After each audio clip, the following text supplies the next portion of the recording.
realmente a demanda é alta. E talvez o curso não seja para você. Sabe, tem que estudar muito, foi o que ela me falou. E olha, você tá aí nessa vida de mãe, você não deve estar mais acostumada com esse ritmo de estudo. Ah, tenta depois, vai. Depois você vai voltando aos poucos no ritmo de estudar e você faz esse curso de pós. Ai, que ódio! Odeio quando a pessoa me fala que não é pra eu fazer uma coisa. Olá! Você está ouvindo ao podcast Tenho Altas Habilidades. Eu sou uma pessoa superdotada que conta histórias de pessoas superdotadas. Fique com mais uma história sobre altas habilidades. Vocês não vão acreditar nessa história.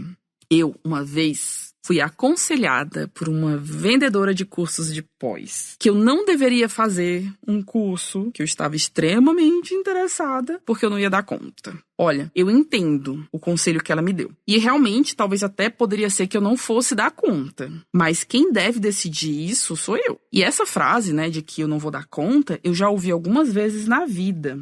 Aff, como isso me irrita, ouvir que eu não vou dar conta. Isso me dá gás pra fazer até mais do que eu dou conta mesmo. E não é que eu me orgulhe, não, de fazer a mais do que eu consigo fazer. É que realmente essa vontade de me envolver em mais e mais projetos, em mais e mais trabalhos, pelo propósito de cada um desses trabalhos, essa vontade, ela é muito forte. E sabendo que tem horas que eu não dou conta desse volume de coisas que eu faço, ou que as pessoas podem pensar que eu não dou conta, porque às vezes tem isso também. Às vezes eu dou conta, sim, porque eu faço, eu chego num resultado, eu mostro o que eu fiz, talvez não na perfeição que eu gostaria, porque, tem alguns momentos que eu sou um pouquinho perfeccionista, mas talvez não naquele nível de perfeição que eu gostaria, mas eu faço.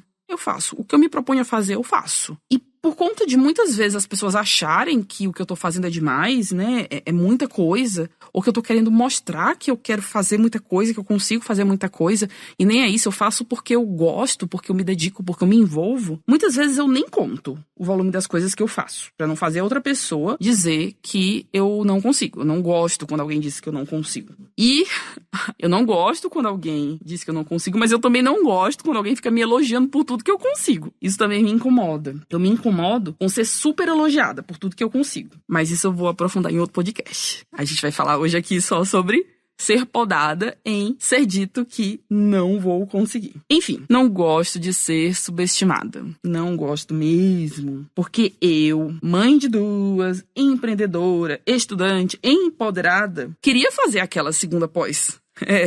Eu já tava fazendo a primeira.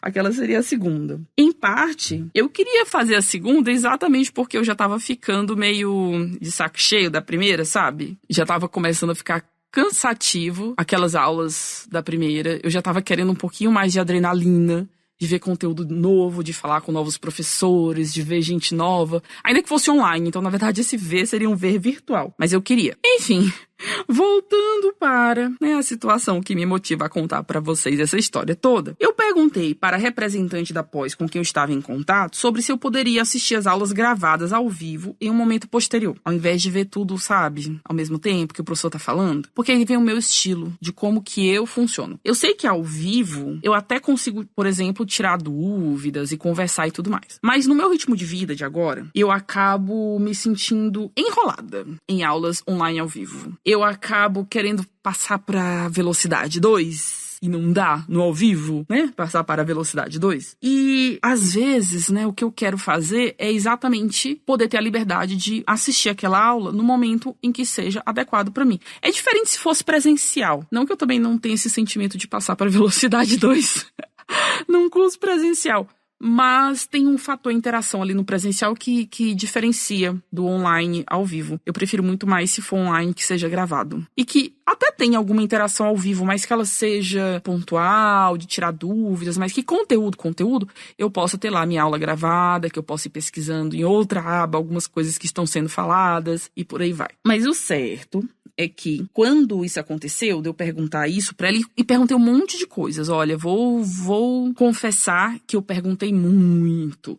E talvez eu não tenha tido a sensibilidade de perceber que para aquela pessoa eu estava perguntando demais. Eu estava questionando demais. E talvez aquilo tenha feito ela se sentir incomodada. E o certo é que eu perguntei sobre poder assistir as aulas ao vivo, só que gravadas depois. E expliquei todas as razões. Eu só não falei da velocidade 2, tá? Porque eu achei que poderia ser ofensivo para as pessoas do curso. Mas falei das outras razões, né? Como pessoa que é mãe, que tem horários bem complicados, que gostaria de assistir quando fosse possível e fazer as atividades quando fosse possível. E falei por aí. E a resposta dela, realmente a demanda é alta. E talvez o curso não seja para você. Sabe, tem que estudar muito, foi o que ela me falou. E olha, você tá aí nessa vida de mãe, você não deve estar mais acostumada com esse ritmo de estudo. Tenta depois, vai. Depois você vai voltando aos poucos no ritmo de estudar e você faz esse curso de pós. Ai, que ódio! Odeio quando a pessoa me fala que não é pra eu fazer uma coisa. Eu cheguei a me matricular nesse curso. Nem vou contar o que aconteceu depois da matrícula. Mas enfim, cheguei a me matricular nesse curso. E em grande parte foi porque eu me senti desafiada quando ela disse que eu não daria conta. E isso é o que acontece comigo muitas vezes. Às vezes agindo por impulso, às vezes tentando fazer algo que, por mais que eu tenha começado pelos motivos certos, não refletindo que tenha mudado para motivos não tão acertados para mim, e às vezes precisando redefinir a rota. Mas o certo é que naquela situação, ter sido definida como alguém que talvez não estivesse em ritmo de estudo, uma pessoa que lê pra caramba, uma pessoa que estuda pra caramba como eu me senti ofendida. Então, se você lida com qualquer pessoa superdotada, ou até com pessoa não superdotada, com qualquer pessoa, você lida com pessoas, não diga pra ela o limite dela. Ela é que precisa entender até que ponto ela consegue, até que ponto ela não consegue. Talvez o limite dela seja muito além do que você imagina, tá bom? Fica a dica e até a próxima.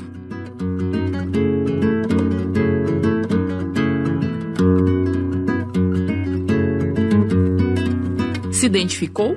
Então participe da nossa comunidade de superdotados, a SCA, Super Comunidade de Altas Habilidades. Lá, todo mundo ou é formalmente identificado como superdotado ou está usando a comunidade para conseguir se identificar, porque lá nós estamos disponibilizando questionários de autoavaliação. Então, são questionários toda semana que vão ajudá-lo a perceber a superdotação em você mesmo ou em quem você tem uma proximidade e gostaria que fosse identificado. Venha para a nossa comunidade. Mais informações no site www.tenhoaltasabilidades.com.br. Até a próxima!